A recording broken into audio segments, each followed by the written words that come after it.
സുഹൃത്തുക്കളെ, ഇന്ന് നമുക്ക് കിട്ടിയിട്ടുള്ള ഒരു കിടിലൻ ടാസ്ക്കാണ് കേട്ടോ. ഏകദേശം 35 വർഷം പഴക്കമുള്ള ഒരു വയറിങ്ങിന്റെ ലീക്കേജ് പ്രശ്നം പരിഹരിക്കുന്നതിന് വേണ്ടിയിട്ടാണ് പത്തനംതിട്ടയിൽ പോയത്. ലീക്കേജ് നോക്കുമ്പോൾ 1.6 ആംബിയറിന് മേളിലാണ് ലീക്കേജ് കാര്യങ്ങളുള്ളത്. RCCB നിലവിൽ ബൈപ്പാസ് ചെയ്ത് വെച്ചിരിക്കുന്ന ഒരു സാഹചര്യമാണ്. ഒരു വർക്കിന് ശേഷമാണ് ഇത്തരത്തിലുള്ള പ്രശ്നങ്ങൾ കാര്യങ്ങളൊക്കെ അവിടെ സംഭവിച്ചിട്ടുള്ളത്. ഇലക്ട്രിക്കൽ പരമായിട്ടുള്ള ഒരു വർക്കിന് ശേഷം സംഭവിച്ച പ്രശ്നങ്ങളാണ് RCB ട്രിപ്പിംഗ് ഇഷ്യൂസ് ഒക്കെ ഉണ്ടാക്കി വെച്ചത്.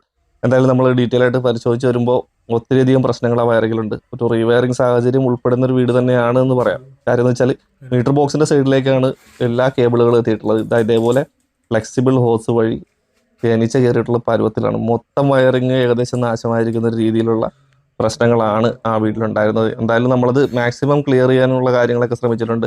നമ്മൾ IR വാല്യൂവിന്റെ ടെസ്റ്റും കാര്യങ്ങളൊക്കെ നടത്തുമ്പോൾ പക്ക ഷോർട്ടിംഗ് ആയിട്ടുള്ള ഒരു സാഹചര്യം. എന്തായാലും വീഡിയോ വിശദമായിട്ട് തന്നെ നമ്മുടെ ചാനലിൽ വരും. അതേപോലെ തന്നെ നമ്മൾ ശ്രദ്ധിക്കേണ്ടതായിട്ടുള്ള ഇലക്ട്രിക്കൽ വയറിംഗ് ടെസ്റ്റ് ചെയ്യുമ്പോൾ ശ്രദ്ധിക്കേണ്ടതായിട്ടുള്ള കുറച്ച് കാര്യങ്ങളും അടുത്ത വീഡിയോയിൽ ഡീറ്റെയിൽ ആയിട്ട് ഉൾപ്പെടുത്താം. എന്തായാലും നമ്മൾ പ്രശ്നങ്ങളെല്ലാം പരിഹരിച്ചതിന് ശേഷം നമുക്ക് കിട്ടിയിട്ടുള്ളത് 2 മില്ലി ആംബിയറിന്റെ 3 മില്ലി ആംബിയറിന്റെ അടുത്തുള്ള ലീക്കേജ് കാര്യങ്ങളാണ് നമുക്ക് കിട്ടിയിട്ടുള്ളത്. അപ്പോൾ എന്തായാലും ഡീറ്റെയിൽ ആയിട്ടുള്ള വീഡിയോ നമ്മുടെ ചാനലിൽ അടുത്ത് തന്നെ അപ്ലോഡ് ചെയ്യുന്നതായിരിക്കും. ഇലക്ട്രിക്കൽ പരമായിട്ടുള്ള ടെക് വീഡിയോസ് താല്പര്യമുള്ളവരാണെന്നുണ്ടെങ്കിൽ തീർച്ചയായിട്ടും നമ്മുടെ ചാനൽ ഒന്ന് സബ്സ്ക്രൈബ് ചെയ്യുക. നമ്മൾ വീഡിയോ കാണുന്നത് ഫേസ്ബുക്കിലും ഇൻസ്റ്റാഗ്രാമിലും ആണെങ്കിൽ തീർച്ചയായിട്ടും ഒന്ന് ഫോളോ ചെയ്യാനും മറക്കരുത്. അപ്പോൾ എന്തായാലും വിശദമായിട്ട് തന്നെ നമുക്ക് അടുത്ത വീഡിയോയിൽ കാണാം.